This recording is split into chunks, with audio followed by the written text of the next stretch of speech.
तो शुरू करते हैं। पहला कुरिन्थी 10 का 11 पढ़ लो। पहला कुरिन्थी 10 उसका 11 पद। आवाज मेरी ठीक है? हाँ ठीक है जी। हाँ चलो ठीक है, पढ़ो। क्लियर है। 10 का 11। हम्म। परंतु ये सब बातें जो उन पर पड़ी दृष्टांत की रीति पर थी, और वे हमारी चेतावनी के लिए जो जगत के अंतिम समय में रहते हैं इसलिए लिखी गई है। तीन बातें इस पद में। ये सब बातें कौन सब बातें, इस पर ध्यान करेंगे। पहले जो उन पर पड़ी, उन पर बोलने से किन पर और किसके लिए लिखा गया? जो जगत के अंतिम समय में रहते हैं उन लोगों के लिए। और किस रूप में लिखा गया? चेतावनी है, दृष्टांत है। सो पूरा ये विषय किसके विषय में है? 10 का 1 पढ़ लो तो क्लियर होगा किसके, किन पर पढ़ी, किन की बात कर रहा है वो। एक पद, पहला पद पढ़ो। हे भाइयों, मैं नहीं चाहता कि तुम इस बात से अज्ञात रहो कि हमारे सब बाप दादे बादल के नीचे थे और सबके सब समुद्र के बीच से पार हो गए। तो ये हमारे बाप दादे बोल रहा है पौलुस। तो इसका मतलब कौन? यहूदी लोग, यहूदी था वो। तो इजरायलियों के विषय में बोल रहा है ये। तो ये समुद्र में क्यों घुसे लोग?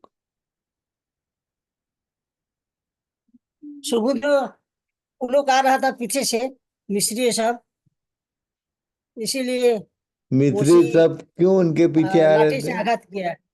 मिस्री सब इनके पीछे क्यों पीछे पड़े थे? देखते हैं ना, पड़े थे जो ये लोग निकल गया हम लोग का ये से, मिस्र हाँ, से निकल कहने का गया हमारा। मतलब कि ये लोग मिस्र की बंधुआई में थे, वहां से निकले थे लोग। हाँ ठीक है। तो ये जो बोल रहा है ये सब बातें उन पर जो पड़ी, ये हमारे लिए दृष्टांत है। इस पूरे दृष्टांत को इस बार हम लोग समझने का प्रयास करेंगे। थोड़ा टाइम लगेगा पर करेंगे जरूर। अच्छा, ये लोग हाँ मिस्र में पहुंचे कैसे थे? हाँ, किसी याकूब। को याद है?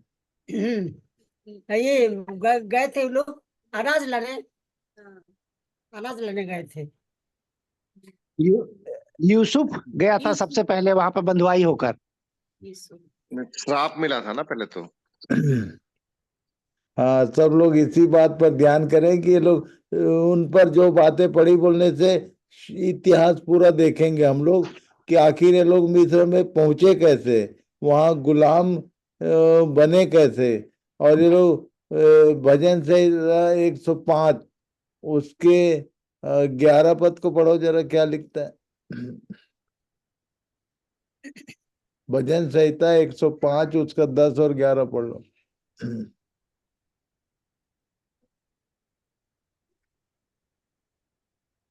और उसी को उसने याकूब के लिए विधि करके और इस्राएल के लिए यह कहकर सदा की वाचा करके दृढ़ किया आगे।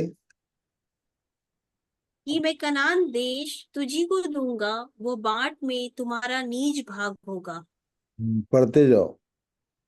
उस समय तो वे गिनती में थोड़े थे, वरन बहुत ही थोड़े, और उस देश में परदेसी थे। वे एक जाति से दूसरी जाति में और एक राज्य से दूसरे राज्य में फिरते रहे, हम्म। परंतु उसने किसी मनुष्य को उन पर अंधेर करने न दिया। और हम्म। वह राजाओं को उनके निमित्त यह धमकी देता था कि मेरे अभिषिक्तों को मत छुओ और न हाँ। मेरे नबियों की हानि करो। आगे। फिर उसने उस देश में अकाल भेजा और अन्न के सब आधार को दूर कर दिया। उसने यूसुफ नाम एक पुरुष को उनसे पहले भेजा था, जो से दास होने के उसने लिए बेचा भेजा था गया। बोलने से किसने भेजा था? परमेश्वर। यूसुफ को किसने भेजा था? परमेश्वर ने। परमेश्वर ने भेजा था।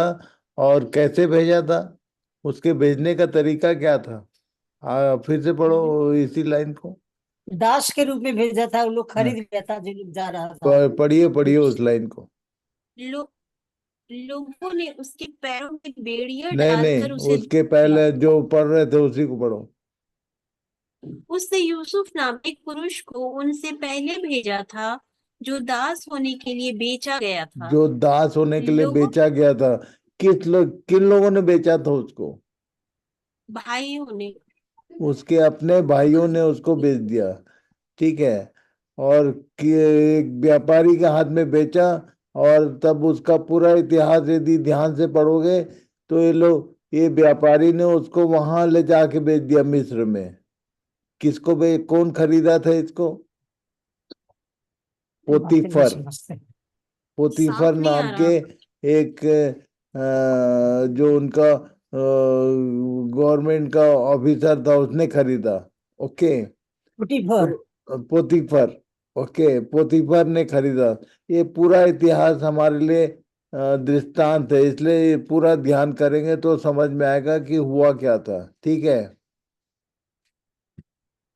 तो इसको पूरा ध्यान करने के लिए उत्पत्ति 33 अध्याय से पूरा पढ़ना, निर्गमन के 12 अध्याय तक।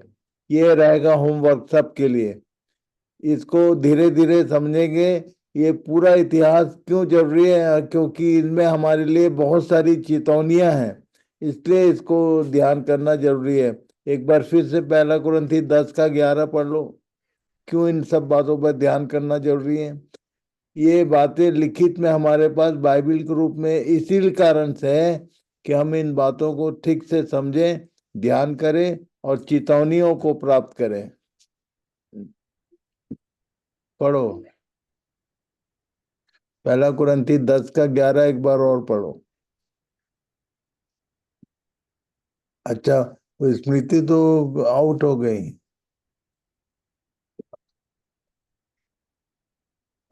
स्मृति पढ़ो पहला कुरिन्थी 10 का 11।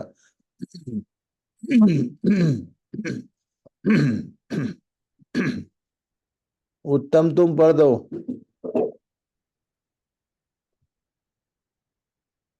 पढ़ रहा हूँ। हाँ। परंतु ये सब बातें जो उन पर पड़ी दृष्टांत की रीति पर थी, और वे हमारी चेतावनी के लिए जो जगत इसलिए इसलिए इस पूरे इतिहास को धीरे से ध्यान से समझना जरूरी है, क्योंकि हमारी चेतावनियों के रूप में ये इतिहास लिखित में हमारे पास है। इसलिए मैं सबसे रिक्वेस्ट कर रहा हूँ, भाई इसको यदि ठीक ठीक समझना है तो 37 अध्याय उत्पत्ति के 37 चैप्टर से लेके निर्गमन 12 तक पढ़ना। कैसे लोग लाल समुद्र तक पहुंचे थे, वो पूरा इतिहास हम लोग ध्यान करेंगे आगे के दिनों में। ठीक है। तो ये जो ये क्या बोलता था परमेश्वर, निर्गमन 8 अध्याय का 1 पद पढ़ो। क्या क्यों छुटकारा चाहिए था इनको? क्यों और परमेश्वर मेढक इनको छुड़ाना चाहता था? उसका और कारण एक था। पढ़ो। और मेढक तेरे पास से और तेरे घरों में से और तेरे घरों निर्गमन 8 चैप्टर 8 8 का एंड 11 वर्स 1। वर्स 1। और तब यहोवा ने फिर मूसा से कहा, हम्म। फिरौन के पास जाकर कह, यहोवा तुझसे इस प्रकार कहता है कि मेरी प्रजा के लोगों को जाने दे, जिससे वे मेरी उपासना करें।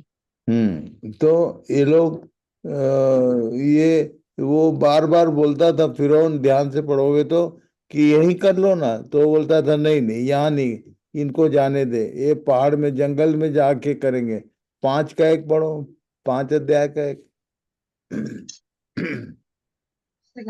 इसके पश्चात मूसा और हारून ने जाकर फिरौन से कहा, इस्राएल का परमेश्वर यहोवा यूं कहता है कि मेरी प्रजा के लोगों को जाने दे कि वे जंगल में मेरे लिए पर्व करें। जंगल में जाकर पर्व करेंगे। और तब यदि ठीक से पढ़ोगे, इसको पढ़ना जरूर, इसलिए छोड़ रहा हूँ अभी।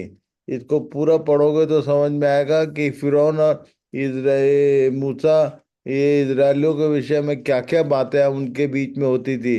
पहले उसने बोला कि स्त्रियों को छोड़ दो, तुम लोग पुरुष पुरुष जाओ। फिर बोला बच्चों को छोड़ दो। फिर बोला अपनी संपत्ति को छोड़ दो। ऐसा ऐसा बोलता था। मतलब कुछ कुछ चीज यहाँ रहने दो, तुम लोग जाओ और करके आओ। तो वो छुटकारा देना नहीं चाह रहा था। तब ये छुड़ाए गए। ये जो छुटकारे का पूरा दृष्टांत है, ये हमारे लिए चेतावनी है, इसी को समझना है। इजिप्शियन बॉन्डेज बोलने से प्रॉब्लम क्या था उनका वहां? वो समस्या क्या थी उन लोगों की? याद है किसी को?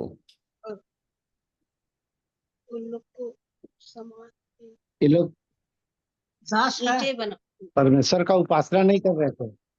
हाँ, इनके जीवनों को इतना व्यस्त कर दिया गया था, इतने बिजी हो गए थे कि इनके जीवन में परमेश्वर की बातों के लिए, परमेश्वर के लिए समय नहीं था। टाइम वॉज नॉट देयर उनके लाइफ में।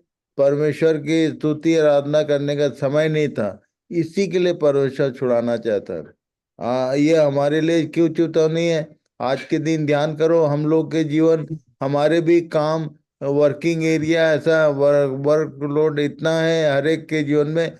चाहे तुम इंडिया में रहो, चाहे गांव में रहो, चाहे शहर में, हमारे रूटीन इतने व्यस्त हो गए हैं। इतने शैतान और संसार की बातों ने हमको इतना व्यस्त कर दिया है कि हमारे पास परमेश्वर की आराधना उपासना के लिए समय नहीं है। परमेश्वर के वचनों को पढ़ो बोलने से लोगों के पास समय नहीं रहता है। तो परमेश्वर आज भी वो छुटकारा हमारा करना चाहता है कि हमारे जीवन में उसकी उपासना। अच्छा, उपासना बोलने से हम लोग का गलत कॉन्सेप्ट है। वो आराधना की जगह कहाँ होती है? चर्च में, गिरजा में। हम लोग सब आराधना कहाँ करते हैं और कब करते हैं? संडे को चर्च जाते हैं, वहीं उपासना संभव है। ऐसा ये क्रिश्चियन मेंटलिटी है। बिब्लिकल कॉन्सेप्ट एकदम दूसरा है। देखो योना 4 अध्याय और उसके 18 पद से आगे पढ़ो। योना 4 का 18 से आगे।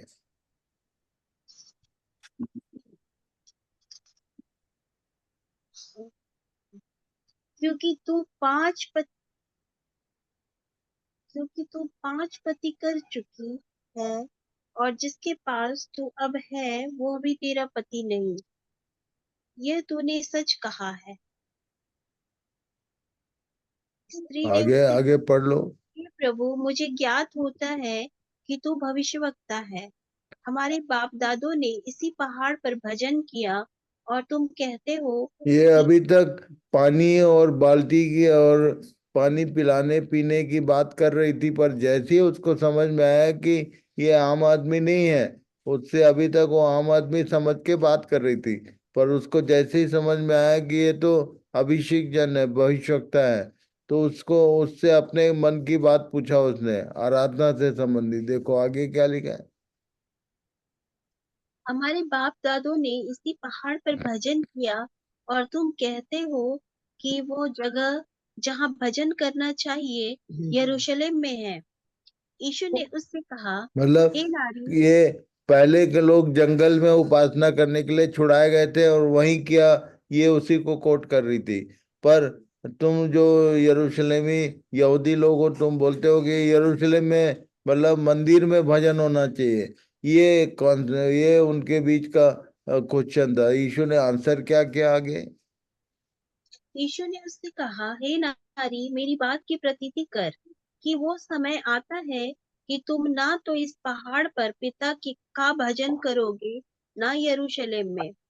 तुम जिसे नहीं जानते उसका भजन करते हो और हम जिसे जानते हैं उसका भजन करते हैं, क्योंकि उद्धार यहूदियों में से है।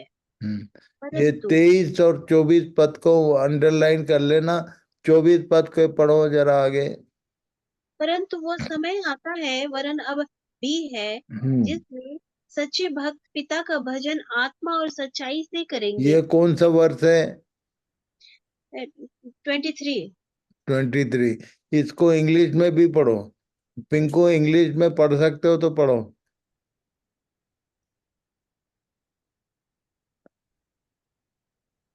मैं इंग्लिश पढ़ूं है? क्या? हाँ पढ़ लो। But the hour is coming and is now here when the true worshippers will worship the Father in spirit and truth. ये इन For the स्पिरिट बोला। Father is seeking रुको such रुको, people to worship Him. हाँ रुको, यहाँ पर in spirit बोला, through spirit थोड़ी बोला। हिंदी में ट्रांसलेशन का प्रॉब्लम है। आत्मा से नहीं है वो, आत्मा में। ओके, इसको पॉलुस ने डिफाइन किया, एक्सप्लेन किया इसी लाइन को। आत्मा में आराधना का मतलब क्या होता है? इफिसी 5:19 पढ़ो।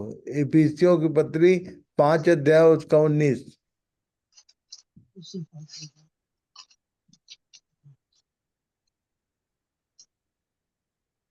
और आपस में भजन और स्तुति गान और आत्मिक गीत गाया करो और हाँ, अपने आपस में बोलने से ओकेशनल होता है। जब भी, चाहे बर्थडे है, चाहे इवनिंग प्रेयर मीटिंग है, जब इकट्ठे होते हो तो आपस में भजन स्तुति क्या करो।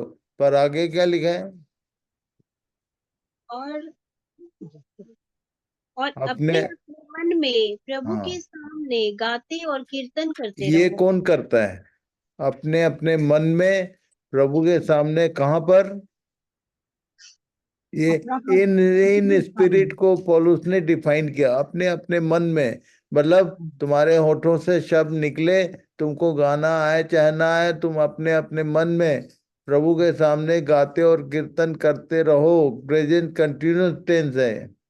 ओके, ये उठते बैठते चलते फिरते हमारे अंदर क्या होते रहना चाहिए?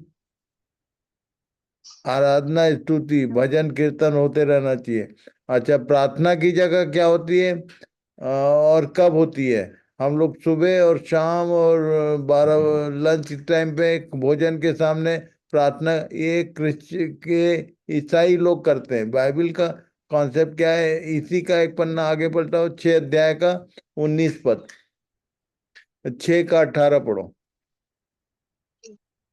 और हर समय और हर प्रकार से आत्मा में प्रार्थना और विनती करते रहो। ये भी आत्मा में बोला। कहाँ होना चाहिए प्रार्थना? आत्मा में। आत्मा में। उठते बैठते चलते फिरते किसी बगल वाले को सुनाई दे न दे, पर तुम अपना आत्मा में, मतलब ये दो चीज हमारे अंदर होते रहना चाहिए, तभी जाके हम वो क्या, तुम्हारी देह परमेश्वर का मंदिर बोला पौलुस ने। उसका मतलब ही है, मंदिर में दो ही काम होने, दो काम के लिए जाता है आदमी।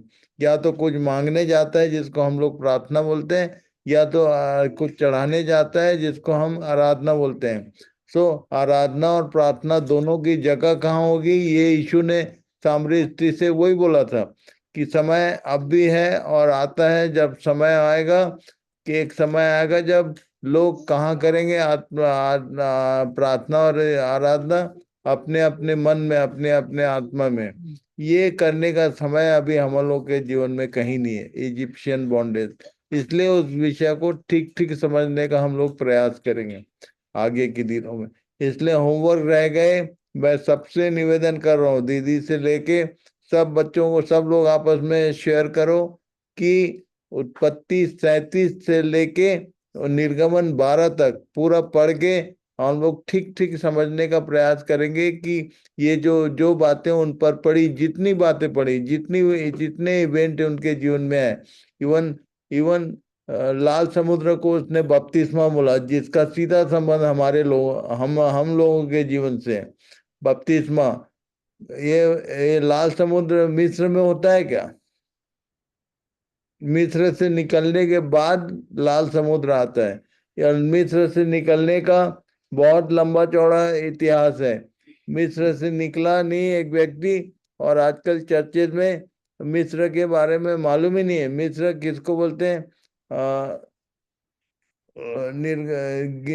व्यवस्था विवरण 6 अध्याय उसके 12 पद को पढ़ो। मिस्र को क्या बोला है? व्यवस्था विवरण 6 का 12,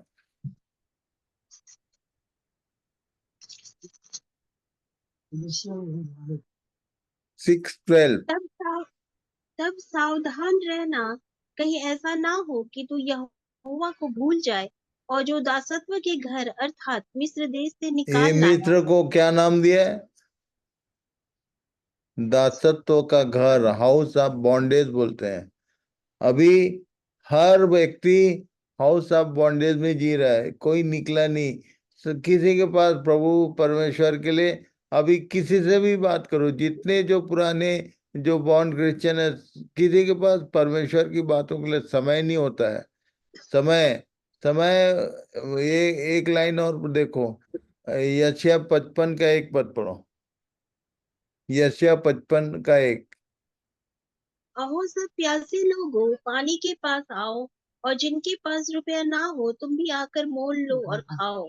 ये दासमधु ये बोलता है कि तुम्हारे पास यदि रुपया नहीं भी है, पर मोल तो लेना पड़ेगा। तो रुपया से ये चीज नहीं खरीदा जाता, ये मैं लोगों को समझाया करता हूँ। ये इसको इसको खरीदने का मोल क्या है? आधुनिक गाना ये सब सब मन में।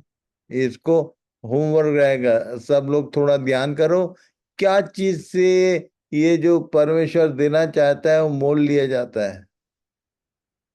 ओके, इस विषय पर नेक्स्ट टाइम बात करेंगे जब बाकी सब लोग भी रहेंगे। आज रंजू और मुन्नी और ग्रीटा छूट गए हैं, ठीक है। तो एनी हाउ उनको रिकॉर्डिंग तो भेज देंगे, पर एक बात ध्यान करो कि ये इजिप्शियन बॉन्डेज, अपने अपने जीवन को जांचो, चेक करो कि हमारे पास अभी दीदी रिटायर हो गई है, अभी नौकरी नहीं है, फिर भी उनके जीवन में पता नहीं प्रभु के लिए कितना समय। ये ये यीशु जब यरूशलेम के मंदिर में पहुंचा था, उसको पाम संडे के दिन बोलते हैं, तो क्या मंदिर में क्या किया उसने जाके? सब सामान सब जो बेच रहा था, हाँ, उसने एक लाइन बोला था उनको, सामान को उलटने पलटने के पहले एक लाइन बोला। क्या बोला था? पत्थरों का गृह है। मेरा घर प्रार्थना का घर कहलाता हाँ, मेरा घर प्रार्थना का घर होना चाहिए, जिसको तुमने क्या बना दिया? डाकुओं का खो। डाकुओं का खो। तो ये व्यापार कर रहे थे लोग, बिजनेस सेंटर, ये लोग खरीद बेच कर रहे थे। अपने अपने जीवन को ध्यान करो, अपने रूटीन को चेक करो। सुबह से शाम तक हमारे भीतर प्रार्थना होती रहती है, प्रार्थना का घर है कि बिजनेस सेंटर है? प्रभु के लिए समय है कि आराधना होती है, प्रार्थना होती है, और दुनिया भर की चिंताओं को लेके बैठे रहते हैं हम, ये करना वो करना। यदि ये केवल हमारा माइंड बिजी है किसमें? दुनियादारी में। जो संसार के लोग जैसा बिजी रहते हैं, एग्जैक्टली वैसी नॉर्मल लाइफ में हमारा भी जीवन वैसी है। तो ये इसको, ये जो प्रार्थना का घर बोला, ये तुम्हारा तुम्हारी देह, क्या तुम नहीं जानते कि तुम्हारी देह जो है परमेश्वर का मंदिर है? इस मंदिर में दो ही चीज परमिसिबल है, या तो प्रार्थना या तो आराधना। तो ये हमारे अंदर मुंह से आवाज निकले चाहे मत निकले, चाहे तुम कहीं भी किसी भी दशा में हो, कहीं पर भी हो, घर में हो, बाथरूम में हो, बेडरूम में हो, कहीं पर भी हमारे अंदर प्रार्थना या आराधना होते रहना चाहिए। इसी के लिए हम बनाए गए, ये हमारी रचना इसलिए हुई है। सो प्रभु सहायता करे कि इस विषय को ठीक ठीक समझो और समझाओ, ठीक है। हाँ, आज आज कृति है कि नहीं? जी है। है छोटू मामा है। छोटू मामा तो है, कृति हमारा क्वेश्चन मास्टर है कि नहीं? क्वेश्चन मास्टर है, लेकिन जो है आज आज सब ठीक बताएं, ये इसलिए क्वेश्चन नहीं है। मतलब अभी जो मेरी बात मैं बताना चाह रहा हूँ, समझ में आया कि नहीं? आ गई है समझ में, आ गई, अच्छा। है ना? समय हमारे जीवनों में उपासना, हमारे जीवनों में, हमारे भीतर, हमारे आत्मा में, हमारे हृदय में, अपने अपने मन में प्रभु के सामने गाते कीर्तन करते रहो, और आत्मा में प्रार्थना और विनती करते रहो। मुख्य बात यह है कि हम चाहे कहीं भी रहें, उठते बैठते चलते फिरते हमारा ये। अच्छा, एक चीज और बताऊं, हमारे भारत देश में इवन यदि कोई चर्च भी है ना, उसके सामने से कोई नॉन क्रिश्चियन गुजरेगा तो क्या करता है मालूम? प्रणाम। वो सिर झुकाता है। उनको इससे मतलब नहीं कि को अंदर कौन बैठा है? मंदिर समझ में आया तो मंदिर के सामने इनका सिर झुक जाता है, ये हमारे इंडियन ब्लड में है। ओके, यदि लोगों को मालूम हो जाएगा कि ये लिविंग टेम्पल हमारे पास आ रहा है, जा रहा है, यदि लोगों को समझ में आ जाए कि ये प्रार्थना और आराधना का स्थल है एक व्यक्ति जो है, तो अपने आप सिर उनका झुक जाएगा, सरेंडर कर देंगे। इसको याद रखना, ये मैं हमेशा समझाता हूँ।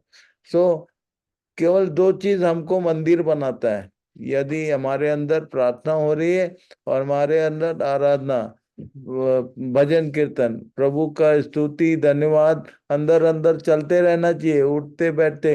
दुनिया भर का समस्या को, चिंताओं को लेके नहीं बैठने का है। ओके, हाँ, इज इट क्लियर?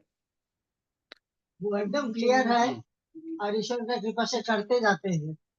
ये होना चाहिए। ये खुद भी समझो, करो, और दूसरों को भी समझाओ और कराओ, तभी ये 21 अध्याय प्रकाशित वाक्य देखते पढ़ेंगे उसको। 21 अध्याय का एक पद पढ़ो। फिर मैंने नए आकाश और नई पृथ्वी को देखा। पहला आकाश और पहली पृथ्वी जाती रही थी और समुद्र भी ना रहा। आगे। फिर मैंने पवित्र नगर नई यरूशलेम को स्वर्ग पर से परमेश्वर के पास से उतरते देखा। ये जब और पृथ्वी का रिनोवेशन हो जाएगा उसके बाद लिखा है कि नया नगर, पवित्र नगर, नया पवित्र नगर, क्या नया यरूशलेम को स्वर्ग से पृथ्वी पर उतरते देखा। ये नया नगर यरूशलेम बोलता किसको मालूम है? उसी का 9 पद पढ़ो। फिर जिन 7 स्वर्गदूतों के पास 7 पिछली विपत्तियों से भरे हुए 7 कटोरे थे, उनमें से एक मेरे पास आया और मेरे साथ बातें करके कहा, इधर आ, मैं तुझे दुल्हन अर्थात मेमने की पत्नी दिखाऊंगा। हम लोग सब जानते हैं दुल्हन किसको बोलते हैं? यीशु मसीह को। दुल्हन मार खाएगा यार। कलीसिया को। हाँ, वो दूल्हा है, यीशु मसीह दूल्हा है, कलीसिया जो है दुल्हन है। ओके, तो ये बोला आज इधर मैं दुल्हन दिखाता हूँ, और किसको दिखाया मालूम? आगे बढ़ो। और वो मुझे आत्मा में एक बड़े और ऊंचे पहाड़ पर ले गया और पवित्र नगर यरूशलेम को स्वर्ग पर से परमेश्वर के पास से उतरते दिखाया। मतलब कलीसिया को, दुल्हन को क्या नाम दिया है यहाँ पर? पवित्र नगर यरूशलेम। ओके, ये नगर क्यों बोलता है कलीसिया को? वो भी पवित्र नगर यरूशलेम। तो एक बात बता दूं, आप लोग कभी किसी तीर्थ स्थान में गए हो क्या? जहां पर जैसे बनारस जाओगे या इलाहाबाद जाओगे तो ढेरों मंदिर दिखाई देंगे। हरिद्वार जाओगे, इनके भारत देश का कॉन्सेप्ट है कि जो तीर्थ होता है वो होली सिटी कहलाता है। वहां पर चारों तरफ छोटे बड़े मंदिर मंदिर मंदिर दिखाई देंगे। ये पवित्र नगर उसी कॉन्सेप्ट में कलीसिया को बोला है। कलीसिया में जितने लोग हैं वो सब कौन है? एक एक मंदिर है, इसलिए इसको पवित्र नगर बोला है। समझ में आ रहा है? हाँ, ठीक है। हर विश्वासी एक मंदिर है। मंदिर बोलने से जिसके अंदर प्रार्थना और आराधना की जगह है, जिसके मन में और कोई दूसरी बात नहीं होती, केवल प्रार्थना या आराधना होते रहती, ऐसे लोगों के समूह को ये पवित्र नगर बोल रहा है। ओके, ये साधारण सिविल कोई सिटी नहीं है। It is called holy city of God. मतलब वो होली सिटी इसलिए बोल रहा है कि उसमें एक एक जन जो है, एक एक जन सब पवित्र मंदिर है, सब मंदिर बन गए। इसलिए इस बात को ध्यान रखना है, इस बात को समझना है और समझाना है सबको कि भैया ये वहां जो जाने वाला है और जो आएगा वापस इस पृथ्वी पर एज होली सिटी, उसमें हर एक जन एक एक मंदिर है। कलीसियाई जितने भी विश्वासी लोग हैं उनका, उनकी देह पवित्र आत्मा का मंदिर ही होना चाहिए। उसमें बिजनेस सेंटर नहीं होना चाहिए। उसको खरीद बेच का दिन भर ये लाना वो लाना, इसके ध्यान में रहने वाला व्यक्ति मंदिर नहीं हो सकता, वो व्यापार का घर। और तब यीशु ने जब आया मंदिर में तो उसने जो बिजनेस कर रहे थे उनको कोड़े लगाया था। अभी भी कई बार कई लोगों को कोड़े लगाता रहता है, उनको समझ में नहीं आता कि मार क्यों खा रहे हैं। ठीक है, इसको समझाने का है, यदि कोई मार खाते हुए व्यक्ति दिखे तो उनको समझाओ कि भाई तुमने मंदिर होने की जगह अपने आप को बिजनेस सेंटर बना दिया, इसलिए वो आएगा सामने तो कोड़ा ही लगाएगा। ठीक है, तो प्रभु सबकी सहायता करे, इस बात को ठीक ठीक समझने का है। बहुत अच्छा से समझ। ठीक है, चलो मामा जी, चिंटू भाई हैं कि अच्छा चलो आज दीदी प्रार्थना कर दो आप।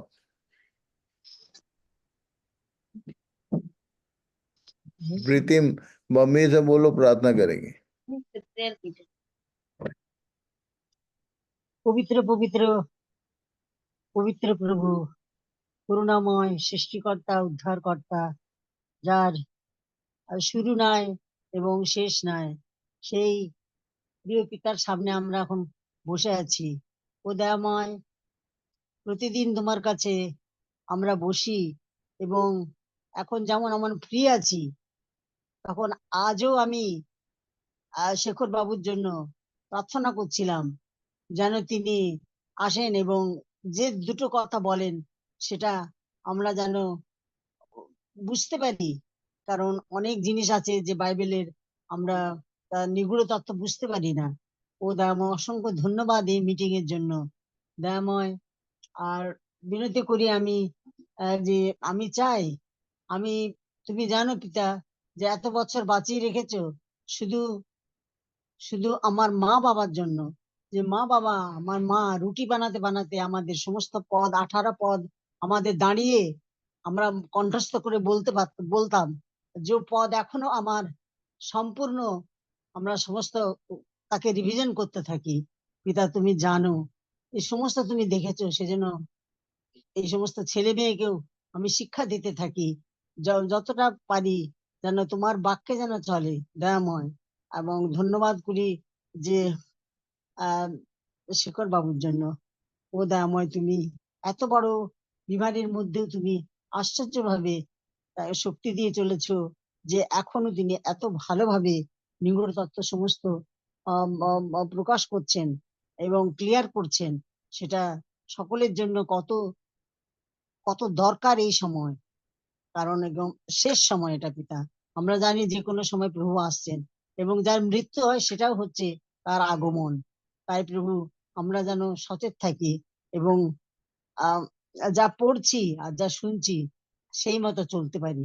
তুমি দয়া করো, সমস্ত পেরেন্টসদের নিজেদের বাচ্চাদের তোমার পথে চলবার জন্য তাদের মন দাও। তারা নিজের বাচ্চাকে না তো হিসাব দিতে হবে প্রভুর কাছে, যে তুমি কেমন ভাবে তোমার বাচ্চাদের পালন করেছো। তাই আমি এই কথা আমরা যেন মনে রাখি। ধন্যবাদ করি, আবার অসংখ্য ধন্যবাদ দিই মিটিং এর জন্য, যে তুমি এখনো আমাদের এত ইচ্ছা তুমি দিয়েছো, যে দুটো এত সামান্য মিটিং কিন্তু আমরা শুনবার জন্য কত আগ্রহী থাকি পিতা। তুমি আমাদের মন দিয়েছো শুনবার জন্য। সকলকে ধন্যবাদ করি পিতা, ধন্যবাদ করি এই সমস্তের জন্য। আবার ধন্যবাদ করি এবং তুমি আমাদের সঙ্গে সঙ্গে থাকো রাতভর। সকলে যিশুর নামে চাই, আমিন। आमीन। So God bless you all. Next Sunday फिर से मिलेंगे। यस। मामा इसका वो जूम का वो रिन्यू करवा लिए क्या? हाँ हो गया, किया है। अच्छा अच्छा, ठीक है, ओके बाय। Okay, shalom. चलो मामा। आप चलो दूध चलो। पर थे, आपको स्विच ऑफ था।